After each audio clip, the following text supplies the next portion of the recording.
Mais um blend de informações aqui no canal Café do Setorista. Nesse vídeo eu trago para você com exclusividade que o Corinthians mira 3 medalhões no mercado da bola. Eu vou te explicar essa situação agora aqui nesse blend de informações. Vamos também falar se Gustavo Mantuan foi oferecido ao Corinthians. Vou te contar essa história. E tem também o Corinthians vendendo em definitivo o meio atacante Biro. É isso mesmo que vai acontecer? E ainda Ramon Dias em busca de um camisa 10 urgente. Tudo isso agora nesse blend de informações. Vamos embora falar muito do Coringão. Ramon Dias precisa de um camisa 10 urgente. Por quê? Porque o Coronado se lesionou, né? A gente sabe disso, não foi relacionado e nem viajou para a Colômbia para enfrentar o América de Cali por conta de uma lesão no ombro. Além do Coronado, né, o Corinthians não vai poder contar com o Memphis Depay, tá?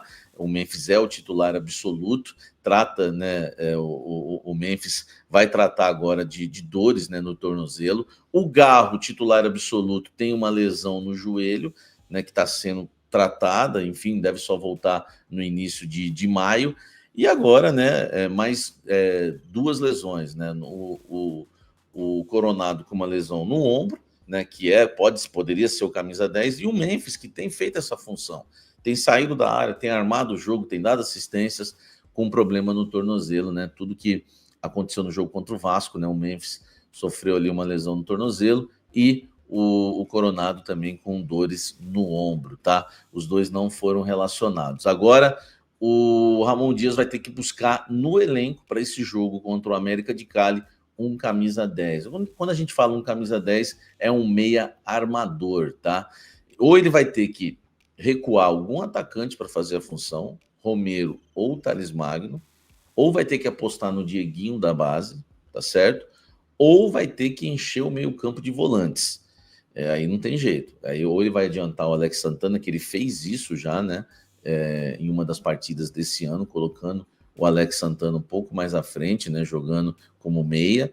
Ou ele vai ter que, né, enfim, encher o meio-campo de volantes. Pôr Rian, Alex Santana, pôr o Carrillo mais para frente, ou então jogar o José Martins, o Bidon. Ou ele enche o meio de volantes, ou ele recua atacantes para fazer a função, como já fez com o Romero e o Thales, ou ele aposta num garoto da base. Enfim, é o que tem, né? Porque o Ramon Dias perdeu todas as opções que ele gostava, né, em relação à função de meia. Nem tanto que ele gostava, né? Porque o Coronado ele não gostava muito, mas perdeu o Garro, perdeu o Coronado e perdeu o Memphis. Agora está em busca de um camisa 10 para esse jogo na Colômbia. Deixa o like aqui, a sua opinião. Quem deve ser o armador do Corinthians na partida da Sul-Americana? Comente aqui embaixo, mas não esqueça do like.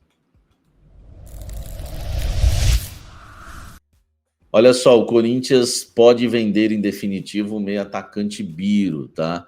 É bom lembrar, né, você que é torcedor corintiano, que o Biro ele foi emprestado no ano passado para o Sharjah, né, equipe dos Emirados Árabes Unidos. O Corinthians emprestou o Biro por $300 mil, R$ 1.600.000, né? Foi isso que entrou aos cofres do Corinthians, né, pelo empréstimo do jogador que foi atuar no mundo árabe. Ele fica emprestado até 30 de junho de 2025, ou seja, desse ano. E agora o time árabe quer comprar, né, quer exercer o direito de compra, né, já que tem um direito de compra no contrato e já sinalizou que tem interesse em acionar a opção de compra aí dos 50% dos direitos econômicos do jogador por $2,5 milhões. Então isso vai dar aí 14,5 milhões de reais, tá? Inclusive está registrado tudo isso lá no UOL para você, tá bom? O Corinthians, né, tentando aí, né, vender em definitivo. Na verdade, quem está querendo comprar é o clube árabe e o Corinthians está muito afim de vender porque quer colocar dinheiro nos cofres, tá? Então é bom lembrar, 50% dos direitos econômicos por $2,5 milhões por 14,5 milhões de reais. O Corinthians deve vender em definitivo o Biro. Só para você ter os números do Biro, né? Desde que ele chegou ao clube árabe em setembro do ano passado, ele marcou 4 gols e deu 2 assistências em 23 partidas. Ele chegou ao Corinthians, né, em 2015, tem contrato até o final de 2027. Você negociaria o Biro ou é o meia que está faltando aí? Enfim, comenta aqui embaixo e deixe o seu like. Gustavo Mantuan, desculpa, foi oferecido ao Corinthians, o Mantuan, ele mesmo, revelado pelo clube, né? Foi envolvido na troca lá com o Yuri Alberto, foi negociado em definitivo com o Zenit da Rússia. Informação do meu querido Bela é que ele está querendo voltar, ele trouxe essa informação hoje, está querendo retornar ao futebol brasileiro para jogar aqui por empréstimo, nem que seja por uma temporada. Tá? Em cima disso, né, eu trouxe essa informação em janeiro, que o Mantuan queria voltar ao futebol brasileiro para atuar por empréstimo e que ele havia sido oferecido ao Corinthians, mas na ocasião o Corinthians não manifestou interesse nenhum pelo Gustavo Mantuan, que eu acho, né, um grande erro, já que é um jogador jovem, né, que vai rejuvenescer o elenco corintiano, que precisa disso, e um jogador que atua em 3 posições, como ponta direita, como meia, né, até como ala direito já atuou, e já atuou como falso 9, lembra no jogo lá em São Januário que ele fez essa função contra o Vasco. O Mantuan é um jogador interessante e eu apurei que ele foi oferecido novamente ao Corinthians. O Corinthians é a prioridade do Mantuan para voltar ao futebol brasileiro, mas eu tenho informação que também ele não assim, ele é a prioridade do Mantuan, mas não quer dizer que o Mantuan só vai jogar no Corinthians no Brasil, tá? Se o Corinthians de novo não manifestar interesse, aí os agentes vão dar ouvidos a outros clubes que têm interesse no jogador, porque ele vai ser oferecido sim para outros clubes, tá? Aliás, já tem clube interessado nele. Então basta o Corinthians agora se movimentar. Eu tô falando pela parte que eu vi do jogador, tá? Oferecido ao Corinthians e é prioridade do Mantuan o Corinthians, voltar ao futebol brasileiro para atuar no Corinthians, mas não quer dizer que vai jogar no Corinthians, porque o Corinthians precisa manifestar o interesse por ele e, claro, tem que chegar a um acordo também com o Zenit. Vamos aguardar, né? Porque no início do ano eu já trouxe essa informação e não houve interesse do Corinthians. Talvez não haja interesse novamente. E aí o Mantuan pode parar em algum outro clube do futebol brasileiro. Eu quero o seu comentário. Se você acha que vale a pena ter o Mantuan no Corinthians, no elenco, comenta aqui embaixo e dedo no like. Olha só, aquelas fontes boas, sabe? Aquelas que me ajudaram a cravar o Memphis, né, que estava negociando com o Corinthians e quase tudo certo, o Anchileri. Você sabe que o cafezeiro não erra quando o assunto é mercado da bola. Essas fontes me passaram que o Corinthians está no mercado em busca de 3 medalhões. Vou te contar essa história agora, é exclusivo. Exclusivo! Pega essa, meu irmão! Isso. Segura essa! Uma fonte me disse que o Corinthians vai se reforçar pesado, tá, para o meio do ano.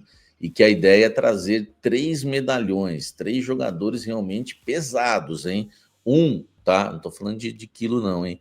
Para o setor defensivo, para o meio-campo e para o ataque. São 3 medalhões. O Corinthians não quer contratar jogador que seja meia-boca, enfim, quer trazer 3 jogadores realmente que cheguem, né, como titulares, né, e que venham causar impacto no mercado brasileiro e internacional, tá? Então, informação importante para você aqui no canal Café do Setorista: um defensor, um meio-campista, que é um meio armador, um camisa 10, e um atacante de beirada, principalmente. É claro que o Corinthians talvez deva até se reforçar mais se perder algum jogador no meio do ano, caso do Breno Bidon e o Yuri Alberto, né? São jogadores que o Corinthians mais tem aí previsão de venda, né, para o meio da temporada, já que é a grande janela do futebol europeu, onde os clubes realmente investem bastante, tá? Então, informação importante para você aqui no canal Café do Setorista: a ideia do Corinthians é trazer 3 medalhões, aliás, não é só ideia não, tá? O Corinthians já está no mercado e já tem conversas com jogadores pesados, uma fonte me garantiu, porque eu falei, eu descobri isso, né, dando até opinião para uma fonte, dizendo que com esse elenco aí a gente não conseguiria ganhar um brasileiro, conquistar mais coisas esse ano, além do Paulista, e essa fonte revelou, Samir, mas eles estão de olho aí, estão em conversa com medalhões, e a ideia é trazer 3 jogadores daqueles mesmo, tá? Enfim, notícia importante que empolga um pouco, vamos aguardar. Não tenho ideia de quem seja, né, esses jogadores, enfim, isso aí é conversa que está no início, tá? E a ideia do Corinthians realmente é trazer 3 jogadores de peso aí no meio do ano, quando abrir a janela de transferências, né, do futebol internacional, tá certo? Fala pessoal, tudo bem com vocês? Olha, vamos falar do Corinthians, que tem uma decisão já nesta terça-feira pela Copa Sul-Americana diante do América de Cali. Qual vai ser a escalação? Com muitos desfalques, vai ter chance para alguns do time. Quem vai armar essa equipe? Afinal de contas, o Ramon Dias está sem aquele meia articulador. A gente vai falar de tudo isso nesse vídeo, então chega mais. Eu sou o Chico Garcia, inscreva-se no canal e vamos junto. Rapaziada, já tô com a minha pranchetinha aqui, ó, pra gente poder escalar esse Corinthians, porque não vai ser fácil montar esse time. Tem derby no final de semana, tem uma gestão física que precisa ser feita, tem muitos desfalques importantes, né? Gustavo Henrique na defesa, Angileri na lateral, Memphis no ataque ou na meia articulação, né? Porque ele pode fazer essa função também. Não tem Garro, não tem Coronado, não tem Hugo Souza. Realmente são desfalques significativos. Alguns jogadores preservados para o final de semana, por conta de traumas no final de semana diante do Vasco da Gama, caso do Memphis e do Coronado, e outros que não voltarão, né? Que é o caso, são os casos, né, de Rodrigo Garro e Hugo Souza, por exemplo, né? O Angileri pode ser que volte, o Gustavo Henrique da mesma forma, então a gente vai ter que aguardar durante a semana para saber como fica essa situação. Agora, e contra o América de Cali? Que é um jogo extremamente importante, quando a gente fala da vida do Corinthians na Sul-Americana. Perdeu o primeiro jogo contra o Huracan em casa, algo que não estava nos planos, e agora vai ter que buscar ponto fora. Diante do América de Cali, que é o líder do grupo, que venceu o primeiro jogo diante do Racing do Uruguai, que é o segundo colocado no Campeonato Colombiano, e que tá numa campanha interessante, né? E que tem o gordito Juan Quintero, que foi carrasco do Corinthians pelo Racing da Argentina na Sul-Americana do ano passado. Ele é o engante, ele é o meia armador que chega muito bem no ataque, né, nessa equipe do América de Cali. Os caras também preservaram jogadores no fim de semana no Campeonato Colombiano, então tá todo mundo descansadinho na ponta dos cascos para encarar o Corinthians. Não vai ser fácil, gente. Não vai ser fácil e o Corinthians tem se atrapalhado em jogos internacionais, né, sul-americanos. Corinthians sobrando no Paulistão, campeão do estadual, chega no Brasileiro, joga com reservas na Bahia, empata. Joga com titulares contra o Vasco, passa por cima, ou seja, aqui tá tudo certo, o Timão tá mandando. Quando pega uma equipe gringa, tem tido dificuldades. Mas no ano passado, avançou, chegou até a semifinal da Sula, aliás, nos 2 últimos anos. Chegou até a semifinal de Copa do Brasil também, então assim, é uma equipe copeira, né? Só que nessa fase de grupos da Sula, já caiu na Libertadores, veio pra Sula e tá se complicando. Então, precisa arrancar um resultado positivo e como eu disse e repito, não vai ser simples sair com uma vitória de lá. Vamos lá. Cara, não vai ser fácil escalar essa equipe, tá? Eu tenho uma projeção aqui, e aí vocês podem me ajudar, inclusive, e já quero a opinião de vocês nos comentários aqui, para saber que time o Ramon deve escalar. Tem algumas situações em que não há dúvida, né? Matheus Donelli, na ausência do Hugo Souza, Mateuzinho e Matheus Bidu. Ou, já que o Angileri não tá jogando, vocês acham que ele preserva o Bidu e coloca o Hugo aqui? Acho arriscado.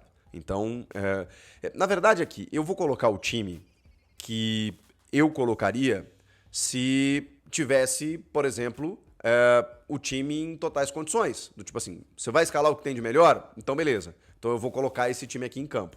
Mateuzinho, Matheus Bidu, Ranielli, Carrilho, Breno Bidon, e aí vai ficar essa vaga aqui que a gente já fala a respeito, né? Que é esse meia articulador na ponta do losango, se o Ramon mantiver a mesma escalação, mesma formação tática, aquela coisa toda. Com o Romero e Yuri Alberto no ataque, tá?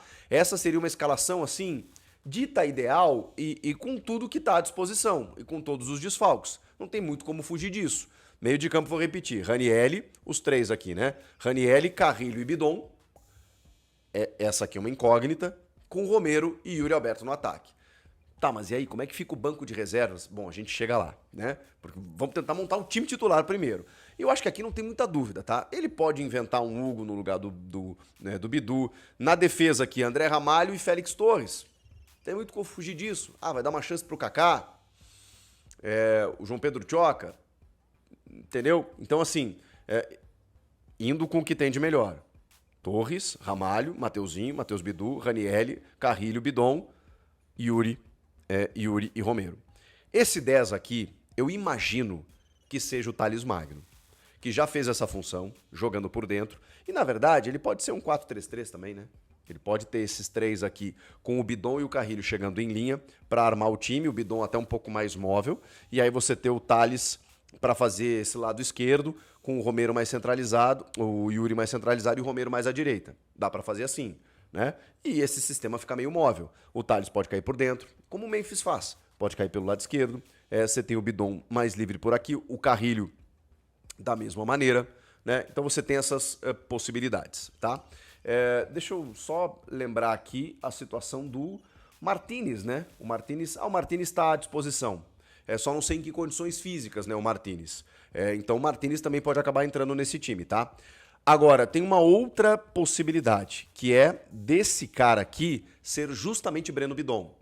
Pela qualidade técnica que ele tem, pela característica que ele tem de chegar bem à frente, de dar dinâmica no meio-campo. Muita gente entende o Breno Bidon como um potencial substituto do Rodrigo Garro. Então ele pode realmente fazer essa função. Tá, mas e aí quem faria essa volância aqui? Alex Santana, José Martínez, Charles. Ele tem opções para fazer isso, mantendo aquele escopo inicial que é Ranieri e Carrilho. Quer dar um descanso para o Carrilho, que vem mostrando desgaste nos últimos jogos? Aí ele faz aqui Martínez e Alex Santana, por exemplo. Martínez atacando bem pelo lado direito, né, como ele normalmente faz, tendo o Ranieri à frente da defesa.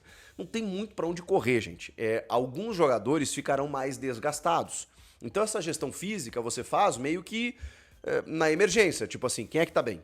Mas você consegue encarar esse jogo e o derby final de semana, que tem toda a importância por ser Campeonato Brasileiro, por ser rival, por ser adversário, aquela coisa toda, né? Então, você tem que trabalhar com esse jogo pensando no fim de semana, mas ao mesmo tempo tem que tratar esse jogo com carinho, porque o Corinthians pode botar tudo a perder se não vencer esse jogo na Colômbia.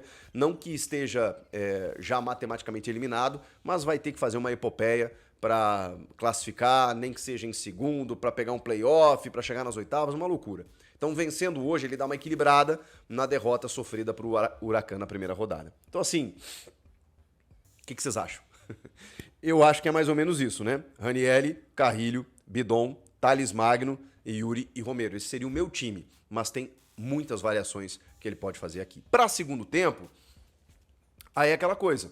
Quem não entrar ali entre os volantes, por exemplo, se não jogar o Alex Santana, provavelmente ele vai entrar. Mesma coisa o José Martínez, tem o Maicon, que está entrando constantemente, né? Está reconquistando aí uma posição para ser pelo menos uma opção. O próprio Charles. Tem o jovem Dieguinho, que eu acho que está no final da fila, né? Que veio do Sub-20. Pelo menos compôs ali a delegação para viajar, né? Ter o primeiro contato ali com o jogo internacional, aquela coisa toda. No ataque, ele tem o Héctor Hernandes, que inclusive marcou gol recentemente, né? E aí, poxa vida, finalmente temos aí o Kaique e o Guinegão, que podem ser alternativas, especialmente o Kaique, cara. Eu queria muito mais ver o Kaique no grupo profissional, ele que foi tão bem, vai tão bem no Sub-20, foi tão bem na Copinha, merecia mais oportunidades, mas o Ramon tá segurando mais, a gente não acompanha os treinamentos, não sabe como é que tá, enfim, mas se ele tá viajando, tá relacionado, diante das dificuldades, o Giovani, por exemplo, não tá. E não tem que tá, né, gente? Ele não vai ficar, achei meio absurdo, né, a maneira como ele entrou naquele jogo contra o Barcelona, não sendo relacionado, de repente ele é colocado ali, empilhando atacantes, foi uma medida completamente equivocada. E aí, de novo, não está nas opções aqui, porque realmente já sabem que não vão ficar com ele, né? Mas mostra uma incoerência, pelo menos naquele momento, do Ramon Dias.